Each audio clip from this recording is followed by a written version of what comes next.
Whoa, that's cool. Actually, from far away, I thought all these statues were Confucius, but each one of these statues is actually a different person. I thought they would all be Confucius, but one of them is like a Chinese soldier. One of them, there are a bunch of poets, philosophers, and whatnot. This is cool. Oh man, this is the famous Sun Tzu, and this is his statue, and you know this, the famous art of. This is the famous Lao Tzu. Oh, and it even has it in Chinese and stuff. Oh, and this is his statue. I actually saw some of these stores actually in Houston, which is very, very cool and very interesting. One of the emperors, one of the greatest emperors, and actually, in fact, he's the first emperor of China, Qing Huangdi. Huangdi means emperor. Emperor Wu of the Han Dynasty. You know, Han is the name of the ethnic group in China, which make up actually the majority of the Chinese, like 90% of the China's population. Tao Tzu, Tai Zong of Tang Dynasty.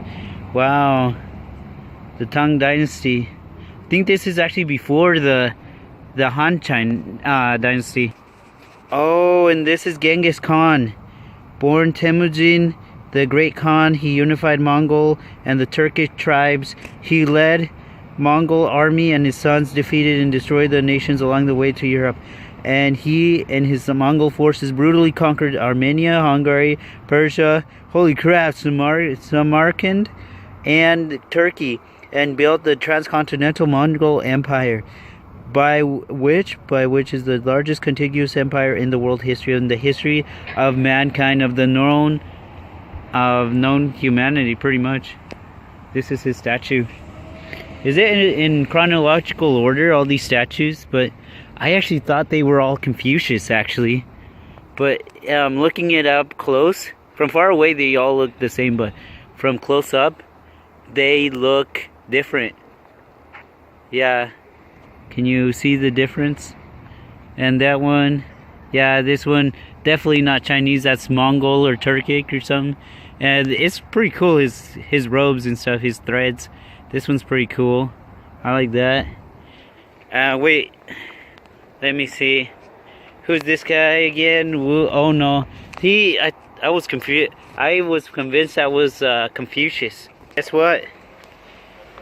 This is Confucius. He was a thinker, political figure, educator, and founder of the Ru School of Chinese thought. His teachings, preserved in the Lun Yu of Analects,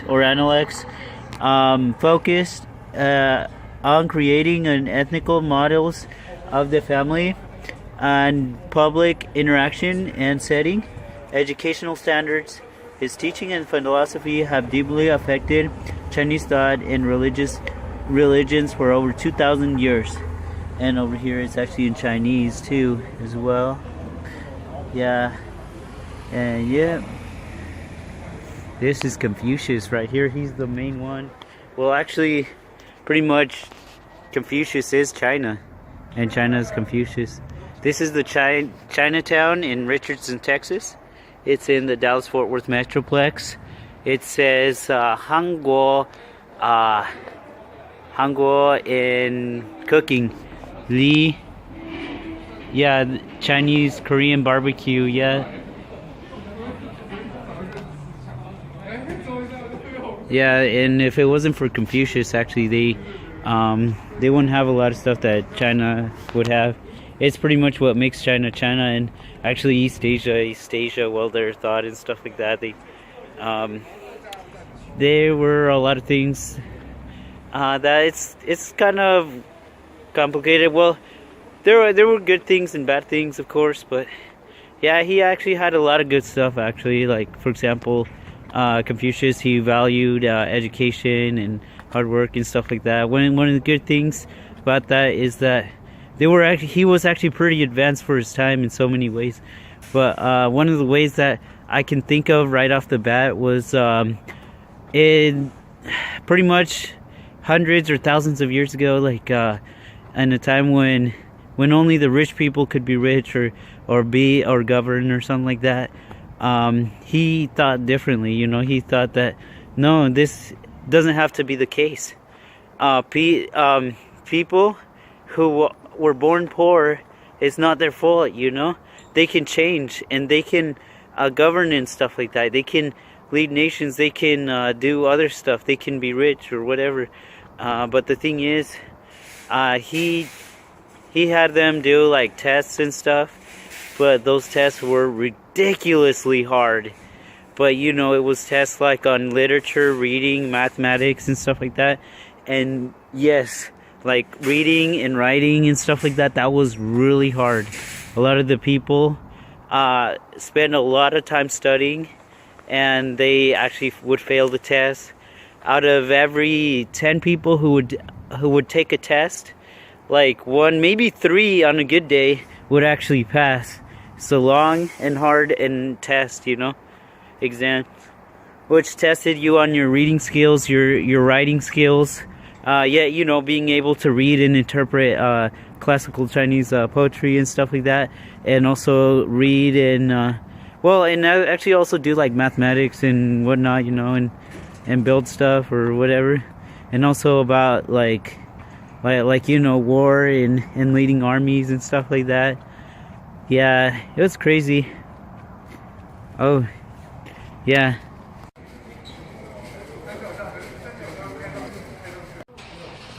So yeah, as you can see, we're actually in Chinatown, as I said, in Richardson, Texas. I don't know if there's another Chinatown nearby, within the Metroplex. I find it very, very hard to believe that this could be actually the only one, and probably even the first one in the entire Metroplex. It's a huge place for just having this. It's just basically half a block. Basically, what you see here behind me, you see those green lights behind me? Those ones? That's where it ends. And you see where it says Maru Ramen? It's that way over there, where my finger's pointing. That's where it ends too. Well, yeah, pretty much, yeah. I think it's actually pretty small for being a Chinatown. And probably the place where it's the highest concentration of Chinese people or Chinese speakers. And yeah, and even then, it seems like it's not completely Chinese. Look, it's Korean barbecue. On the other side is Vietnamese pho. They serve Vietnamese pho. It would be like over there. Honestly, I can't find it. It's probably somewhere in there, or probably they closed down. But however, there's actually 2 Sichuanese restaurants. Right, one of them is right behind me, right here. It would say Sichuan. Let me see if I can find it. Oh, yep. On the back of me, there's a hi there. There's the Chinese characters which say Sichuan, which is a province in China. 4 rivers, literally, and then name, and then small eats, which means like snacks or something. Sichuan snacks, Sichuan Ming Xiaochi, and Chengdu. Well, the Chengdu specialties, pretty much. And over here, there's those plates look pretty good. Although what they do is they try to oversaturate the colors, you know, to make it look really appetizing. This is one of them, and right next to me is another Sichuanese restaurant. As you can see. No, this is actually not Sichuanese. This is actually Chinese and Vietnamese. The letters are backwards probably, but oh well. You can kind of see it. Gotta believe me this time. And this is also Sichuanese. And yeah, so even then, it's not entirely Chinese. Look, this is Vietnamese. Pho Qua Kong. I want to practice my Chinese and level up on my Chinese skills. But unfortunately, I feel like this won't really happen. Probably where we're gonna go is this one store. I think we just walked by it. Oh look, Korean barbecue, and yeah, that's the same one I showed you. I like Korean food a lot, especially their meat. Their beef is good, and a lot of their food is really good. I like it. Kind of a little bit disappointed. I was hoping there'd be more people and more of a crowd. And yeah, you know, at least aunque there was like some cutie Chinese girls, you know, that would be good. Oh wait, never mind. There's actually quite a bit of people inside this bread.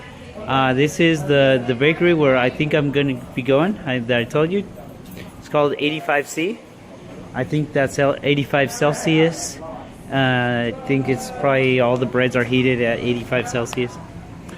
I'm gonna speak in Spanish, but pretty much a mí me gustaría una sichuanesa, a girl from Sichuan, that would be good. Yeah.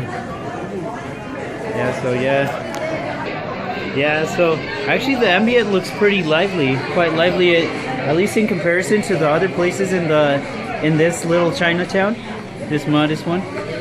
I'm actually quite pleased. Well, pretty pleased, you know. It's acceptable. It's pretty good. And yeah. So some of the breads, they remind me of Mexican breads, you know. Oh, sorry. Yeah, they remind me of the Mexican breads right here and right here. Yeah.